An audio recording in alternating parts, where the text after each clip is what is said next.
Kreativ inklyuziya va uning iqtisodiy uyg'unlashuvi nimalardan iborat? Umuman, inson kapitalini rivojlanishida yoki iqtisodiyotni taraqqiy etishida jamiyatning umumiy aloqalarida inklyuziya muammosi va masalalari paydo bo'ldi. Ya'ni jamiyatdagi barcha qatlamlarning imkoniyati cheklanganlar, nogironligi bor insonlar, kambag'allar va ijtimoiy, irqiy, diniy kelib chiqishidan qat'iy nazar barcha insonlarning tenglik asosida bir platformada ishlash jarayoni inklyuziyani keltirib chiqardi va G'arbda inklyuziya shunchalik rivojlandiki, ma'lum bir milliy an'analarga qorishib ketdi va jamiyatning bir bo'lagiga aylandi. Ya'ni undan keyin gender masalalari yoki nogironlarni ish bilan ta'minlash va boshqa masalalar bugungi kunning asosiy muammosiga aylandi va Markaziy Osiyo mamlakatlariga ham, xususan O'zbekistonga inklyuziyani olib kirish, ya'ni inklyuziv iqtisodiyotni yaratish masalalari paydo bo'ldi. Ya'ni ikkita tushuncha bor edi. Inklyuziv ta'lim bu barcha insonlarni ijtimoiy kelib chiqishi, dini, irqi, jismoniy jihatlari, ruhiy holatdan qat'iy nazar iqtisodiy va huquqiy teng ta'lim olishi va inklyuziv iqtisodiyot ularning ish o'rinlarida tenglik asosida bir platformada ishlashini taqozo qilardi va inklyuziya kreativlikka asoslandi. Ya'ni inson kapitali asosan funksional darajalarga emas, balki inson zehniga bog'lanib qoldi. Inson zehni rivojlangan sari u ko'p pul topishni boshlaydi va daromad oshishni boshlaydi degan nazariyalar paydo bo'ldi. Xususan, ikki xil stereotip mavjud. Ya'ni imkoniyati cheklangan shaxslarga ko'proq o'sha oziq-ovqat, xo'jalik mahsulotlari yoki sovg'alar berish protsessi mavjud edi va endi keyingi bosqichda imkoniyati cheklangan insonlarga o'zlari daromad topib, o'zlari uchun xo'jaliklarni yaratish imkoniyatlarini berish masalalari paydo bo'ldi. Bu yerda ularni kompetensiyalaridan foydalangan holda, demak, sog'lom raqobatga kirishishi taqozo etilardi. Xususan, Buyuk Britaniyada call centerlar faoliyatida ko'zi ojiz insonlarning salohiyati juda yuqori hisoblanadi. Ya'ni 20 kishilik raqobat mavjud bo'lsa, ish o'rinlari 5 ta bo'lsa, ulardan aytaylik yarmi 10 tasi ko'zi ojizlar va 10 tasi oddiy insonlar bo'lsa, juda yuqori ehtimol bilan, demak, ko'zi ojizlarni bu yerda kompetensiyalari yuqori hisoblanadi. Chunki eshitgan ma'lumotini yetkazib berish bo'yicha ularni zehniy salohiyatlari ustun hisoblanadi. Yoki dasturlash yoki IT sohalarida ayniqsa autist insonlarning roli oshib borayotganligi, ya'ni Microsoft yoki Amazon kabi kompaniyalarda imkoniyati cheklangan shaxslar, xususan ruhiy muammolari bo'lgan, autizm bilan kasallangan dasturchilarning ko'payib borayotganligi va ularni tabiiy raqobatda yutib chiqayotganligi asosiy voqealarni keltirib chiqaradi. Shuningdek, kambag'allik muammosi ham eng katta muammolardan hisoblanadi va tadqiqotlarga ko'ra Amerika Qo'shma Shtatlarida, hatto rivojlangan mamlakatlarda ham kambag'allik va badavlatlik o'rtasida katta tafovutlar oshib borayotganligini ko'rishimiz mumkin va bu bo'yicha barcha tashkilotlar, xususan Birlashgan Millatlar Tashkiloti va uning dasturlari mana shu farqlarni yo'qotishga harakat qiladi.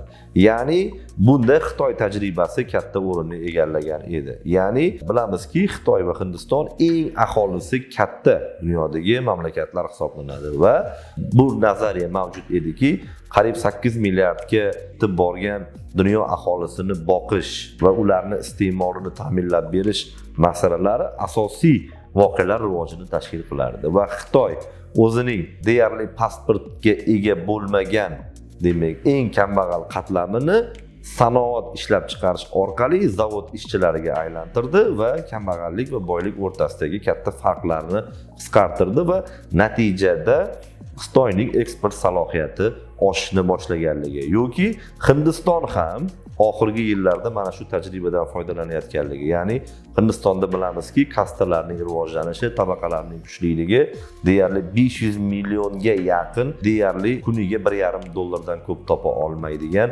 kambag'allarni shakllanib kelganligiga olib keladi va so'nggi Hindiston siyosatida diniy va ba'zi bir o'zgarishlarning dinamikasi mana shu kambag'allarni zavod ishchisiga aylantirish masalalarni ko'rib chiqayotganligini ko'rishimiz mumkin bo'ladi.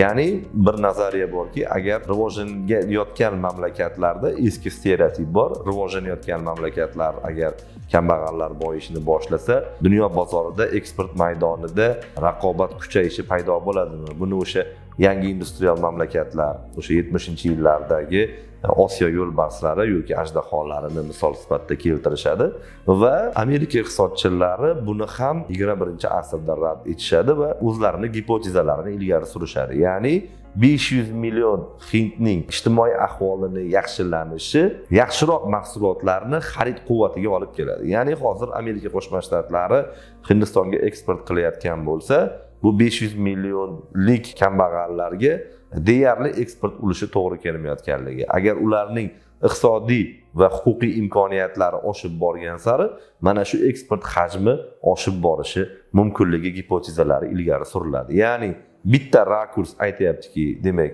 bularning o'sib borishi raqobatni uyg'otadi deydi. Ikkinchi rakurs aytadiki, bularning o'sib borishi mahsulot ishlab chiqarishni va sanoat ishlab chiqarishni yana ham kuchaytiradi degan masalani ilgari suradi. Ya'ni bu qanday? Kreativlik tufayli. Ya'ni kreativlik 5 ta kambag'alning ham o'zini vazifasini bajarishga olib kelishini aytadi.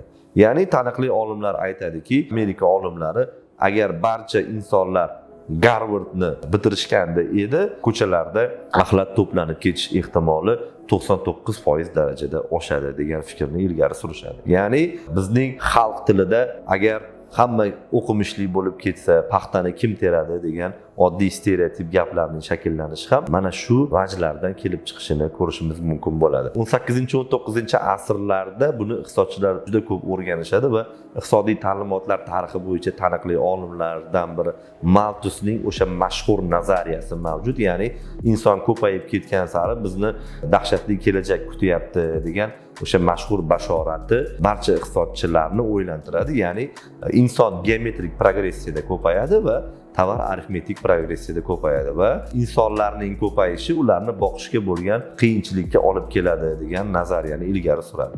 Lekin bu mashhur xalqaro iqtisodchi Paul Krugman Malthusning mazkur gipotezasiga ushbu izohlarni beradi. Ya'ni Malthusning nazariyasi bizgacha yetib kelgan 57 asrning 55tasiga to'g'ri keladi.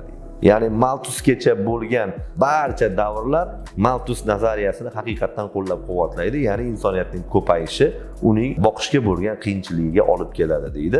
Ammo oxirgi 2 asr buni mutlaqo rad etganligini ko'rishimiz mumkin bo'ladi. Ya'ni kreativ iqtisodiyot paydo bo'lishi, kreativ kasblarning paydo bo'lishi, inson kompetensiyalarining bo'linib ketishi alohida yana majmualarni shakllantirganligini ko'rishimiz mumkin bo'ladi va kreativ iqtisodiyotning texnikaning rivojlanishi, robot texnikalarining paydo bo'lishi insoniyatni ishsiz qoldiradimi degan savollarni ham keltirib chiqaradi va kreativ iqtisodiyotni ko'rishimiz mumkinki, inson omili doim o'zi uchun koridor yaratib boraveradi. Ya'ni inson taraqqiyoti ma'lum bir yo'nalishlarda o'zining klonlashishiga olib kelishini ko'rsatadi. Hatto Steve Jobs ham 20-asr oxirlarida o'zining mashhur intervyularida so'nggi 50 yil ichida boshqa eng katta ixtirolar bo'lmaydi, ya'ni mustaqil ixtirolar bo'lmaydi, faqatgina o'sha ma'lum bir ixtirolarni funksional jihatlarini yaxshilash bo'yicha ixtirolar bo'lishi mumkin mobil sohada degan bashoratni keltiradi, lekin bir necha yillardan keyin o'zining kompaniyasi orqali o'z bashoratini oqlamaganligini isbotlab beradi. Ya'ni mustaqil iOS sistemasining paydo bo'lishini bunga yorqin misol sifatida keltirish mumkin. Demak, inson omili o'zi uchun vaziyatlar va iqtisodiy jarayonlarni yaratib borishi e'tiborga molik hodisa hisoblanadi va bugungi kunda inklyuziyaning eng katta, eng dolzarb masalalardan biri bu boylar va kambag'allar o'rtasidagi tafovut hisoblanadi va albatta bu faqatgina rivojlanayotgan mamlakatlarda emas, hatto dunyoning birinchi iqtisodiyoti hozircha bo'lib turgan Amerika Qo'shma Shtatlarida ham ro'y berganligini ko'rishimiz mumkin. Ya'ni 1950-yillargacha Amerikaning 1% badavlat kishilari uning 9% boyligini yaratayotganligini ko'rishimiz mumkin edi va 21-asrga kelib Amerikaning 1% eng badavlat kishilari 20% gacha Amerika boyligini boshqarayotganligini tadqiqotlar isbotlab beradi va bu o'sha boylar va kambag'allar o'rtasidagi tafovutlarni nihoyatda oshib ketganligini isbotlab beradi. Va ko'pgina iqtisodiy qo'llab-quvvatlashlar bu tafovutlarni oldini olishga harakat qiladi.